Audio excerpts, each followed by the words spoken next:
So you've noticed some changes around the squadron. Well, welcome to the State of the Unit October 2016. This is a monthly newsletter we do each month for our squadron to let you know exactly what's going on in the squadron, where the changes are, what's going to happen in the future, and things like that. If you were in the squadron last month and you have watched the State of the Unit September 2016, you would have known that there was going to be some major changes happening in the squadron, and that if a few things didn't happen, then those changes would go into effect. And since those things did not happen, those changes went into effect. And let me kind of just glaze over it real quick. Basically, I put a call out to the squadron asking them if anybody wanted to take over the War Thunder portion of the squadron. No one wanted to take over the War Thunder portion of the squadron. Not only did they not want to take over the War Thunder portion of the squadron, no one cared about the War Thunder portion of the squadron, because I requested that anybody that wanted to talk about the War Thunder squadron, if anybody wanted to find out what was going on, where my mind was, what was happening, any kind of questions at all about the War Thunder squadron and its future, I asked players to come to me and tell me, or talk to me and ask me and find out what's going on. I had not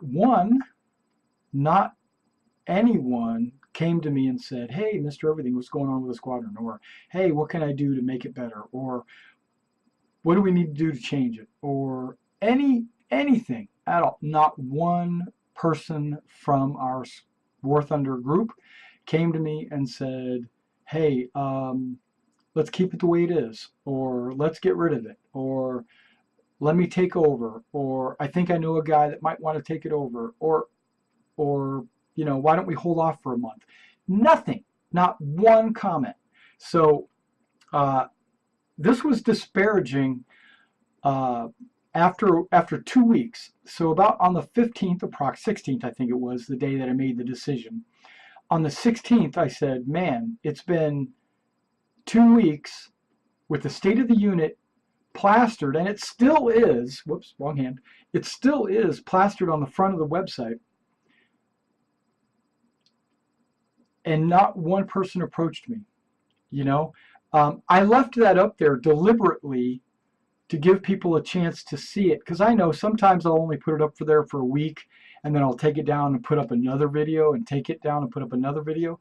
But I resisted that urge this last month. I resisted that urge, so I left it posted up there so that everyone from the unit would be able to see it.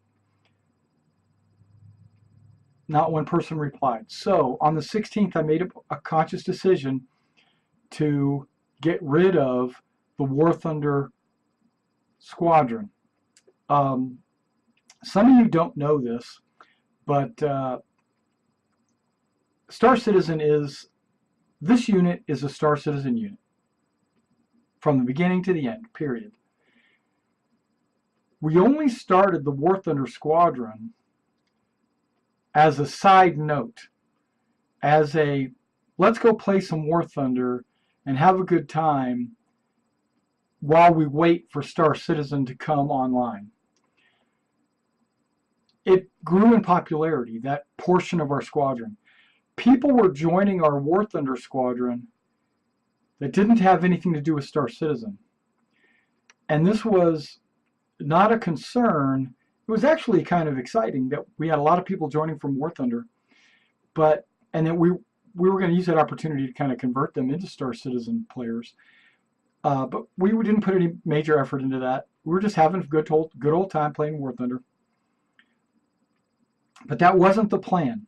That was never the plan from the beginning. The plan was, we are a Star Citizen organization, and let's play some War Thunder just to keep our minds occupied. It just grew out of control. I typed up a document. I'll even bring up the document. I don't know if it'll come up, but I'm gonna. So I typed up this document for the squadron, and it talks about closing the one NAS in War Thunder. It explains why, what my motivation was for opening the squadron, what I expected out of the squadron, and what didn't happen in the squadron, and all that. And that's a Google Doc. It's linked in the forums. Yeah, so if you want to read that, you can read that. Okay, enough of that. You'll notice that everyone that was in the War Thunder Squadron has basically been kicked. Okay, it's not, wasn't malicious or anything like that. I had closed the War Thunder Squadron in War Thunder, so that no longer exists. And I came back to our website and I went through our players and I found the players that were not affiliated with Star Citizen in any way. If they were in both, great, they stay. But what I did was I went through and deleted all the references to War Thunder. I deleted all the manuals that I had created, and the one final thing I haven't done is to go through the gallery and the calendar and the squadron roster and fix that and remove any reference to War Thunder. This website now, going forward, is going to be only 100%, 110% dedicated to Star Citizen. Only Star Citizen. Star Citizen. One of the reasons, and this is one of the reasons why, and I want to share this with you. You know we're on Engine, right? Engine.com. Depending on your pledge level, or depending on your input, financial input into the website, determines how many modules, each little module, like that video up there is a module, that video over there is a module, the header is a module, the menu's a module, this little picture below me is a module. Every one of those are modules, and we're limited by a certain number of modules. I have the TeamSpeak module, I have the RSI module, I have membership module, I have the recruiting module, I have the roster module, and okay, you get the idea, right? The calendar, the forum, those are all modules. And you're limited by how many modules you can have on your website. And when I realized that I had half of my modules, not even half, I probably one-third of the modules were dedicated to War Thunder, and we were starting to run out of module space.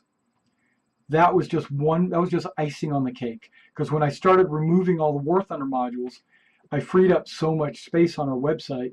Now I can do so much more on the website. So look forward to maybe me throwing in a few more pages, a variety of different pages. You know, like maybe just a loadout page, maybe just a page for this, a page for that. But we'll experiment with some other modules that I haven't been using because I haven't had the room.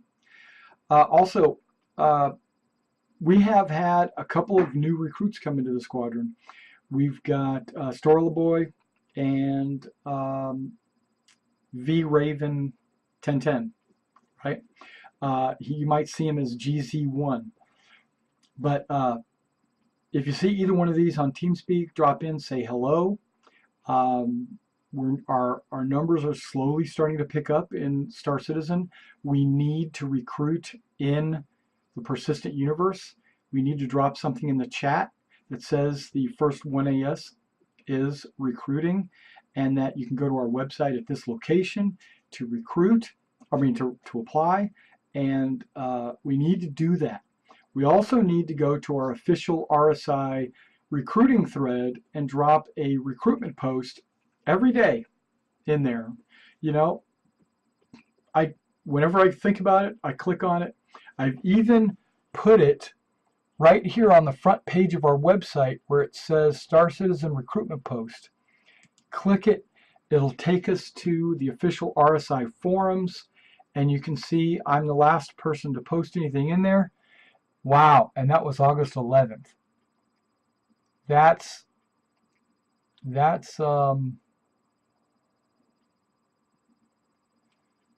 I apologize.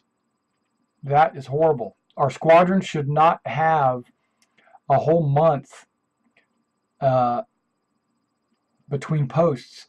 Whenever you remember to go in there and post, um,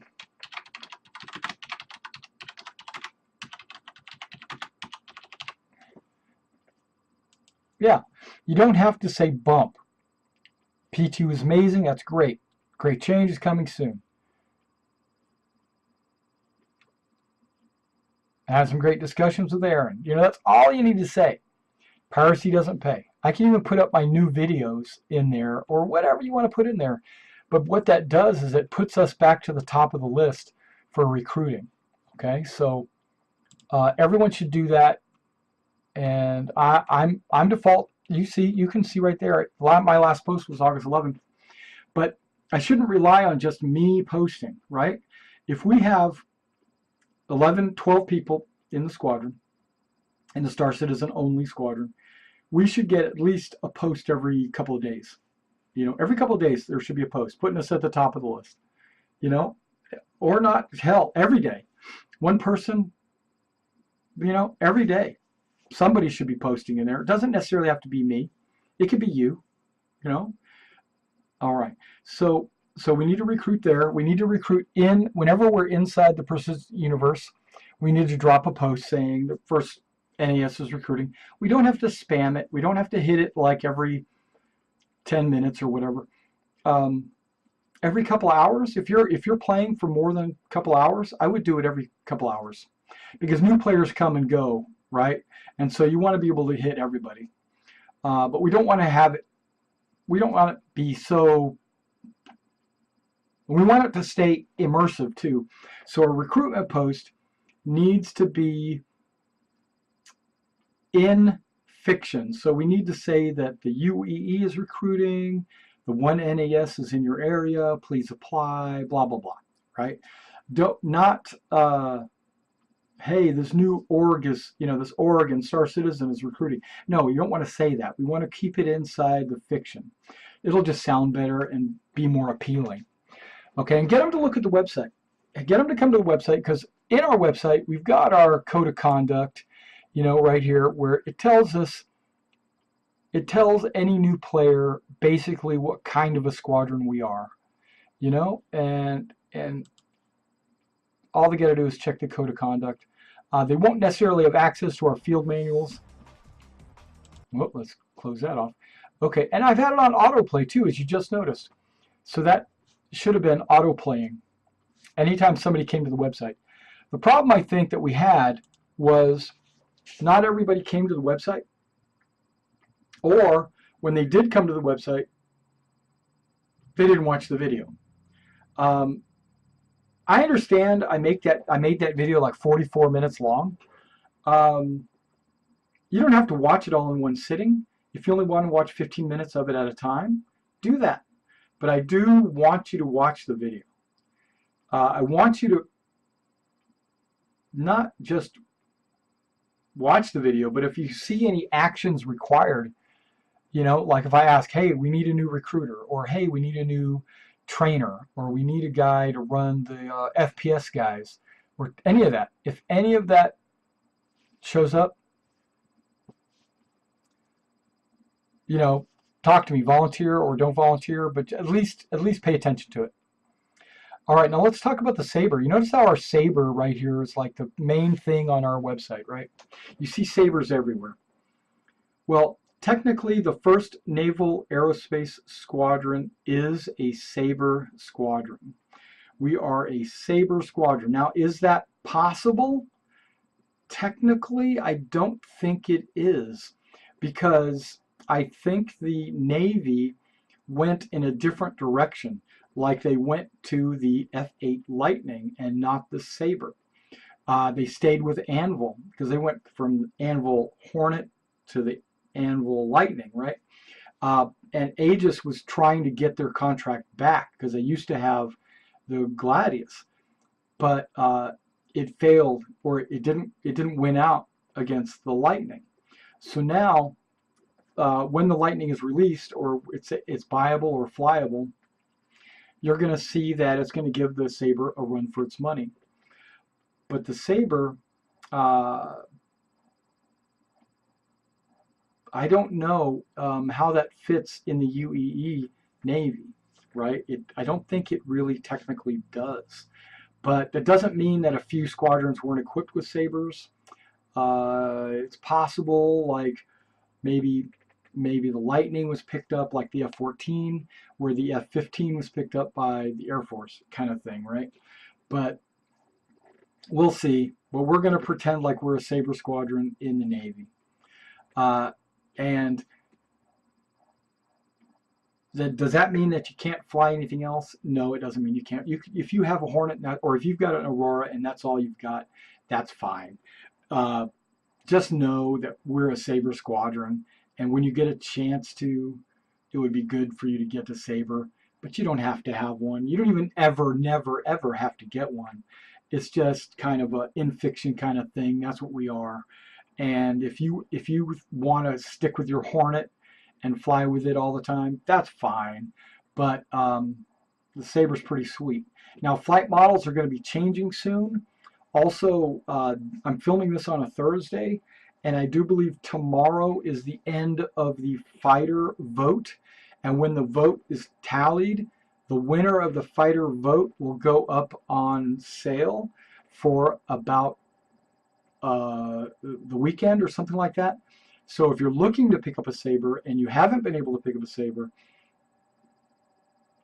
they should go on sale Friday. If you haven't seen me online lately in the last few weeks, it's because I've been seriously sick. You could probably hear it in my voice right now. I'm slowly starting to recover. I even had to leave work early yesterday because I was so sick. But today I feel a little better, and tomorrow hopefully it'll be even better. Today, luckily, I was off, but tomorrow when I go to work, hopefully I'll be good to go. But I should be on all this weekend. Yeah, night and day I should be on. So if you want to fly with me, please. I've been doing a lot more flying lately in Star Citizen. I've been kind of skipping it. I've been kind of doing mostly War Thunder or Game of Thrones, or what's that other game that I've been playing? Oh, XCOM 2. So yeah, I've been playing a lot of other games, basically because I've been getting kind of burnout on Star Citizen. It's the same old stuff. But October 9th is CitizenCon. October 9th is CitizenCon, and then we're going to have a live viewing party during CitizenCon. So please jump on TeamSpeak with me. We will, if you're on Skype, let me know, and I'll pull your video up too, and we can have all of our videos up while we're watching CitizenCon, and that way, people will see our reaction to the videos if they want to watch us. Also, if not, it's no big deal. But if you're just on TeamSpeak, that'll be fine too, because I'm going to have that up as well. And then and you can watch CitizenCon from wherever you're at while talking to us and like expressing your joy on TeamSpeak or Skype, however you want to do it. And we're also going to, we're going to watch that on the 9th. We're going to have a live viewing party, so be sure to be there. And also, that's why I'm kind of getting back into Star Citizen a little bit, is because we need to get ourselves trained up. We need to get our new players skilled up in the ways of Star Citizen, so that when 2.6 drops, which I understand is like right after CitizenCon, you'll be able to play in the new content that's coming out. There's going to be a lot of new content, mostly Star Marine. Star Marine is going to be the new, and we're going to see a bunch of new FPS maps. We're going to be able to run around these maps, shoot our faces, throw grenades, armor will matter, and all that stuff is coming into 2.6. So we need to train up on that, being that we are considered a anti-piracy, anti-smuggling military unit. We need to be up on our combat skills. Okay, we're not one. We have merchants, yes. Do we have explorers? Yes. Do we have salvage and recovery and stuff like that? Yes. But that's not our primary focus. Our primary focus is combat, so we need to know a little bit about combat. So, so let's make sure we get our arena commander. We get some of that in. We get some Vandal Swarm in. We try out a bunch of different loadouts, and be sure to get in on some first-person action so we can, and hopefully we'll get some skilled players. We'll become skilled players, and we'll wreck face. Now, are we always going to be in fights? No, hopefully not, because that's going to cause attrition, right? We're going to have people dying all the time. We don't want that to happen. But do we want to know how to defend ourselves and how to fight? Absolutely. The best way to do that is Arena Commander and Star Marine, because that doesn't risk your life, right? It's only a game within a game. All right, and the last thing I wanted to say, what was I going to say? It just went through my mind and went in one ear and out the other. Oh yes, I just made some videos. I uploaded them this month. They're called Boot Camp for New Players, and I put them on our forum, so you should be able to check them out in our training section of our forum. I did this primarily for players that are new to Star Citizen, that don't know any of the keyboard commands or anything like that. But I'm going to continue on with that series. It's mainly going to be for new players that have never played Star Citizen, that don't understand all the commands. They're overwhelmed by all the because Star Citizen is overwhelming. It can be overwhelming. There's so much in Star Citizen that it can overwhelm you. So I tried to break it down into bite-sized chunks so that people can go through and, they want to know about this. They want to know how to fly. They want to know how to land. They want to know what their cockpit is. They want to know what pips are. All that stuff. And I'm rendering the pips right now, and so I'm going to upload that when that gets done. But yeah, that's a series that I'm going to be doing, and it's going to evolve over time as maybe the flight model changes, as the way we land changes. The way first-person combat. I don't think I've done very much first-person combat in that series, because I think I'm waiting for 2.6, which is the Star Marine, which I do believe comes out right at CitizenCon. So let's check out CitizenCon together. That's going to be fun. And let's get to recruiting. Let's get our recruiting juices flowing, and let's start recruiting. If you want to make some posters, put on the forum, get on RSI, start making some comments, start commenting on other people's forums, include your signature so that we'll see, hey, the one NAS is commenting on this forum post, and they might come check us out. So you always use the signature for the one NAS so that they can, any passerbys might see it and might be interested and come check us out. Super important. Forums. Get on the forums, not ours, RSI forums. Get on the RSI forums. Use our signature so that you're passively advertising. Make sure you go to our recruitment thread and post anything. Hey, I'm here. Anything. And most importantly, the best way to and I'll make videos, and I'll constantly do recruiting videos, and I'm going to change that up here pretty soon. The one you see up here on our website is old. I'm going to change that. And then there's going to be a new one. And then the last one is in chat in the universe. That's the best way to recruit. You'll hear people say, well, I wouldn't want to join a group that posts in chat, or why are you spamming in chat, or I didn't know you could recruit in chat. Any of that bullshit. You just ignore that. Don't even make comments. Don't even reply to them. Just ignore that, right? Because think of it this way. If we were actually at war with a Vandal, if we were truly at war with a Vandal, and we're trying to be immersive here, do you not think there would be advertisements asking people to join the military? There would be tons. The UEE needs you, or something like that, right?